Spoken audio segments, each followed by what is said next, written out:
हे देवी, कार्तिक माध्यम के 26वें अध्याय का पठन शुरू कर रहा हूँ। नारद जी ने कहा, देवगण के ऐसे वचन सुनकर धर्मदत्त ने कहा, सब मनुष्य भगवान विष्णु की प्रसन्नता के लिए विधिवत आराधना, यज्ञ, दान, व्रत, तीर्थ तथा तपस्या आदि करते हैं, किंतु कोई ऐसा सरल उपाय बताइए कि जिसके करने से इन सबका फल प्राप्त हो। गणों ने कहा, हे द्विश्रेष्ठ, आपका प्रश्न बड़ा श्रेष्ठ है। हम आपको भगवान विष्णु को शीघ्र प्रसन्न करने का उपाय बताते हैं। हम इतिहास सहित प्राचीन वृत्तांत सुनाते हैं, सावधानी से सुनो। प्राचीन काल में कांचीपुरी में चोल नामक चक्रवर्ती राजा राज्य करता था। उसी के नाम से उसके देश का नाम भी चोल ही प्रसिद्ध था। राजा चोल के राज्य में कोई प्राणी दरिद्र, दुखी, पापी व रोगी नहीं था। ये सब राजा के यज्ञ करने का प्रभाव था। ताम्रपर्णी नदी के दोनों किनारों पर सोने के यक्ष स्तंभ सुशोभित थे। हे द्विजवर, एक दिन वह राजा भगवान विष्णु के पास गया। भगवान उस समय शेष शैया पर योग निद्रा व सो रहे थे। राजा ने उनकी मणियों, मोतियों और स्वर्ण के दिव्य फलों फूलों द्वारा पूजा की। वह इस साष्टांग प्रणाम करके भगवान के चरणों के पास ही बैठ गया। थोड़ी देर के बाद राजा ने अपनी नगरी कांचीपुरी के ब्राह्मण विष्णुदास को वहां आते हुए देखा।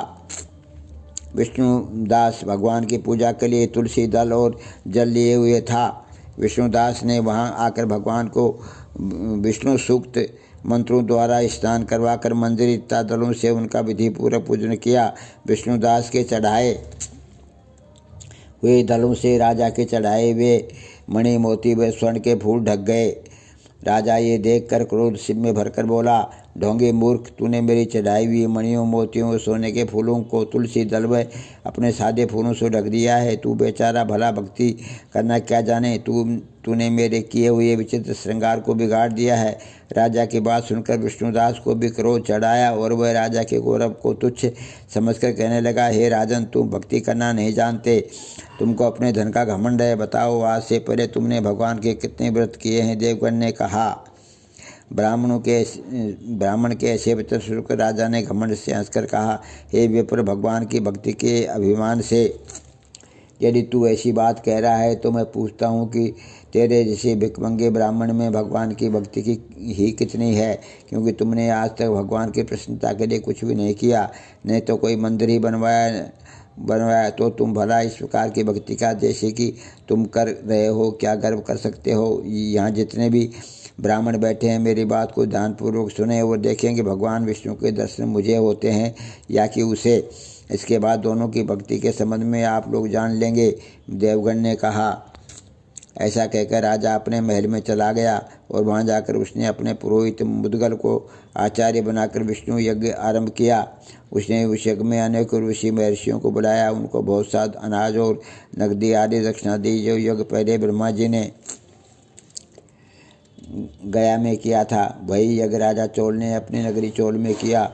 विष्णुदास भी अपने मंदिर में ही रहकर भगवान की प्रसन्नता के लिए व्रत करने लगा।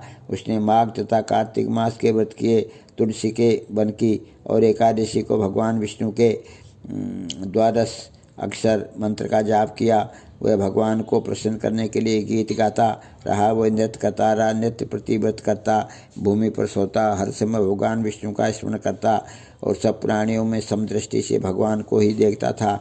उसने भगवान को प्रसन्न करने के लिए माघ तथा कार्तिक के व्रत भी किए और उन व्रतों के नियमों का पालन भी किया और उद्यापन भी किया। और इस प्रकार राजा चोल और विष्णुदास द्वारा दोनों को आराधना करते हुए बहुत दिन बीत गए। हे देवी, कार्तिक महात्म्य के 26वें अध्याय का पठन मैंने तुम्हारे सामने किया है, इसको ग्रहण करना।